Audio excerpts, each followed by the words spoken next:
Goedenavond, zaterdag 5 november. Dit is het Zeeuwse nieuws van vandaag.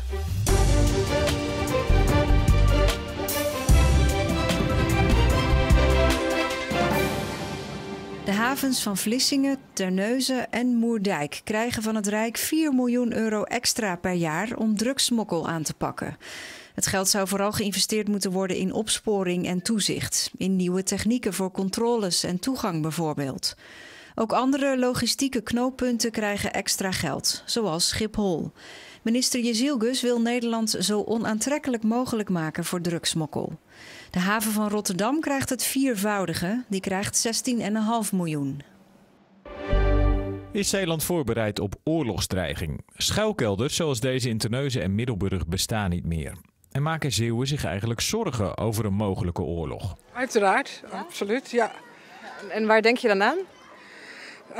Nou, dat er nog meer rare wereldleiders gaan komen die gekke besluiten gaan nemen. Dus absoluut, ja. Bent u wel eens bang dat er oorlog hier in Nederland uitbreekt? Nou, denk ik niet. Dit moment denk ik niet, nee. Maakt u zich daar zorgen over? Nee, niet echt. Want ik kan daar niks aan veranderen. We zijn gewoon overgeleverd aan God, kan je stellen. Want die kan je natuurlijk wel ontzettend ongerust maken. Maar het punt is dan, ja, dan heb je ook geen leven meer. En wat zou je doen als er hier oorlog zou uitbreken? Zou je een plek weten waar je zou kunnen schuilen? Of? Ik zou wel gaan vluchten, ja. Ergens verderop in Nederland misschien. Of misschien naar het buitenland. Ik ben maar voor één ding bang. Dat ik, als ik 's morgens de potje pindakaas op de kookplaat laat vallen. En wat is het ergste wat u kan overkomen? Ja, dat is echt waar ik bang voor ben. Weer een opruimactie, maar deze keer niet in de zomer, maar in het najaar. Vrijwilligers van Doe Mee Verlost de Zee rapen deze maand op zaterdagen afval langs de Zeeuwse kust. En dat niet alleen, ze leggen het afval minutieus vast. Dus eigenlijk al het afval wat we hier zo fotograferen komt dan online en wordt ook veel gebruikt voor onderzoek. En zo wordt eigenlijk bepaald van wat voor afval er ligt op welke plek en hoeveel afval er ligt. We zijn maandverband al tegengekomen, dingen die in de wc zitten, van die luchtverfrissers zeg maar. Een badbom kwamen we net ook tegen, plastic buis, heel veel plastic stukjes, flesjes. Genoeg te vinden dus. Toch laten de vrijwilligers zich niet ontmoedigen. Ik heb een kind van 9 en ik doe voor hem. En ik denk dat we allemaal moeten doen voor onze kinderen. Ik denk het slechtste wat je kan doen is niks doen. Dus vandaar dat we eigenlijk hier zo ook zijn om gewoon ook ons steentje te kunnen bijdragen.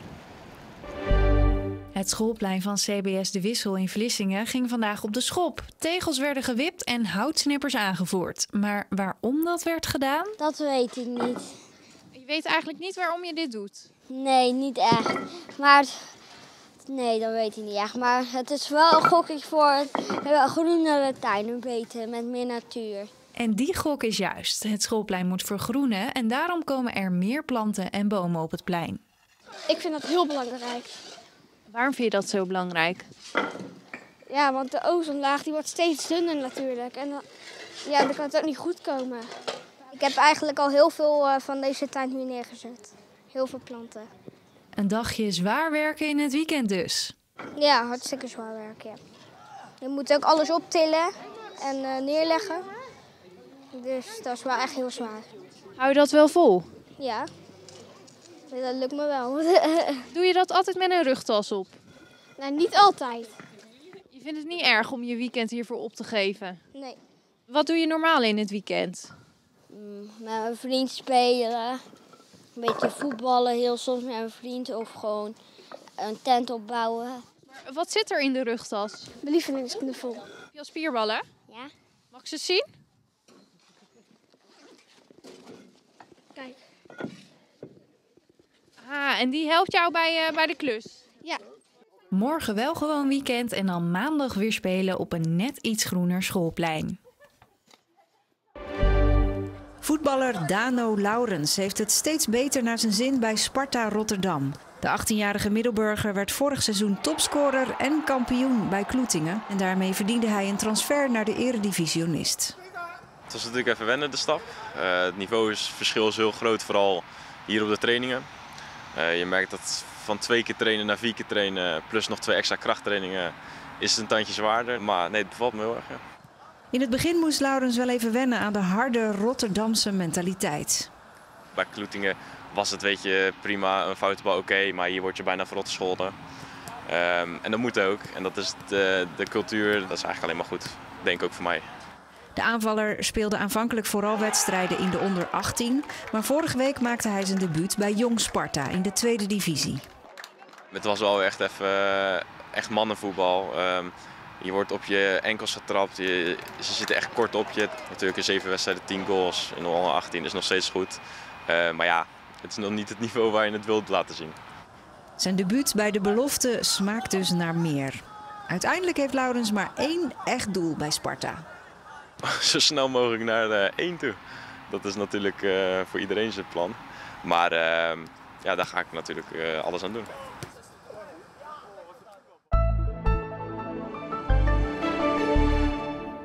Het was vandaag lange tijd overwegend droog. En dat is wel zo handig voor de akkerbouw die de laatste dagen druk aan het ploegen is op het land. En vanochtend hadden we daarbij ook nog af en toe de zon en enkele opklaringen. Maar de bewolking werd in de loop van de middag steeds dikker en kreeg de overhand. Vannacht kan er af en toe wat lichte regen of motregen vallen. De minimumtemperatuur ligt daarbij vannacht rond 9 graden. En morgen krijgen we te maken met het front waar deze bewolking bij hoort. En dat wordt vooral in de middag en avond een regenachtige periode, waarbij we te maken krijgen met veel neerslag, op sommige plaatsen 10 tot 15 mm. En het wordt ook een wat koudere dag, althans de temperatuur wordt meer normaal voor deze tijd van het jaar met ongeveer 10 of 11 graden bij een krachtige zuidenwind. Maandag en dinsdag zijn er enkele buien en dan wordt het weer wat minder koud met maximumtemperaturen rond 14 graden. Tot zover het nieuws van vandaag. Zometeen een overzicht van het Zeeuwse nieuws van de afgelopen week. Een fijne avond.